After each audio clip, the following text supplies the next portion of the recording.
Professor of architecture at USD. He's also Turkish.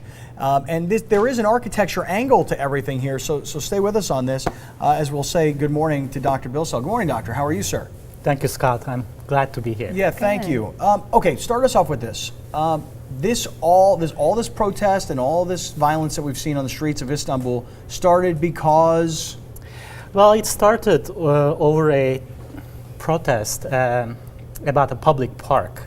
Basically, the government wanted to take this park, which is called Gezi Park, and raise the trees and actually build a shopping mall there. Raise the trees. You Right. take them out and remove them? Right, right. Okay. And these, from what I read, were there 600 of these certain kinds of trees? Yeah, there are 600 trees. They are a bit like the American sycamore. It's a specific tree. It's actually a tree that's very much loved by the people. And it's, again, I'm reading some of the research here on this. They've been there a long time, and this is an important kind of place. I mean, I would compare it to a Balboa Park here in San Diego. That's what I was trying to say. Like, what is it comparable to here in San Diego?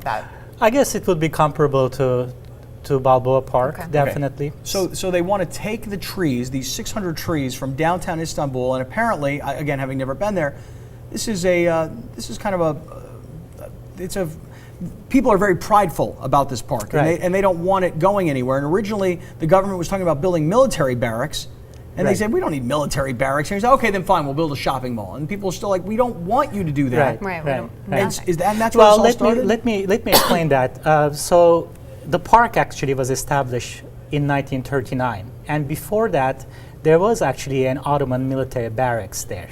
It was not being used really.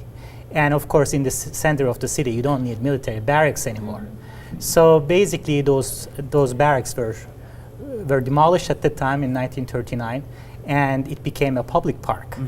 And so generations of people from Istanbul grew up, like basically playing in the park. So they very much loved the place.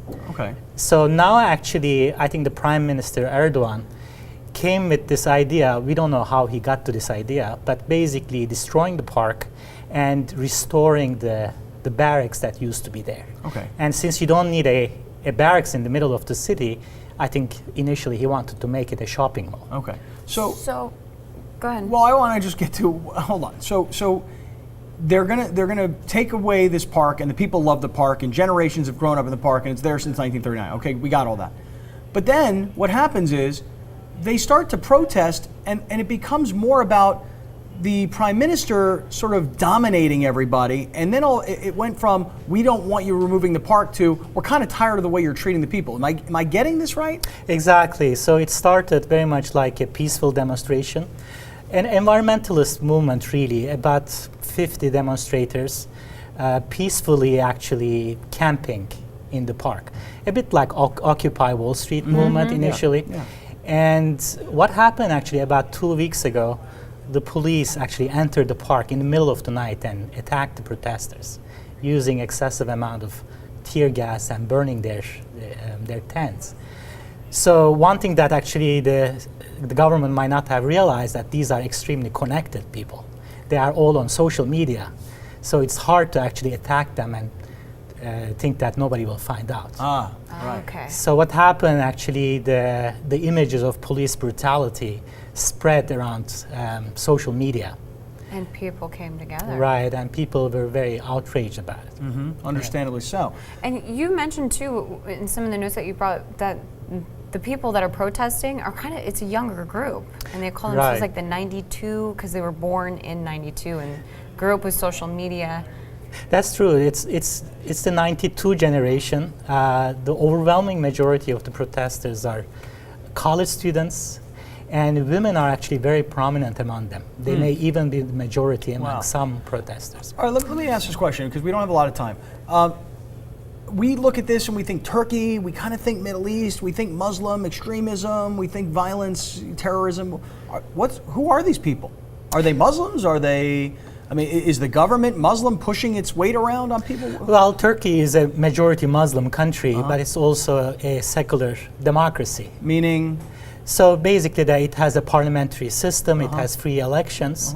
But I think the concern is that the government, being a very conservative party, I think many Turks are concerned that actually the secular values of the republic are being eroded, and that the government is basically intruding into the private lives of the people.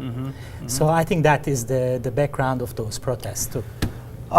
Professor, thank you very, very much for Yeah. explaining all of this to us. You know, we're like, you know, here we are, neither of us, and I think most people watching have never been to Turkey, right? And then you're watching this all play out on never TV. really know, yeah, You're what like, the meaning of the protest what is. is going what's on going over on. there? Yeah, and I Right, watched yeah. all day the coverage, and the reporters in gas masks, and they would interview people, and they'd say, "What's going on here?" And I never really felt like we got to an answer until this Yeah. morning. So Thank thank you you very much. very, Thank you very very much. much. Yeah, we And as the appreciate it. story continues, we'd like to have you back if we could. Absolutely. Okay, thank Absolutely. you. Thank you right, so much.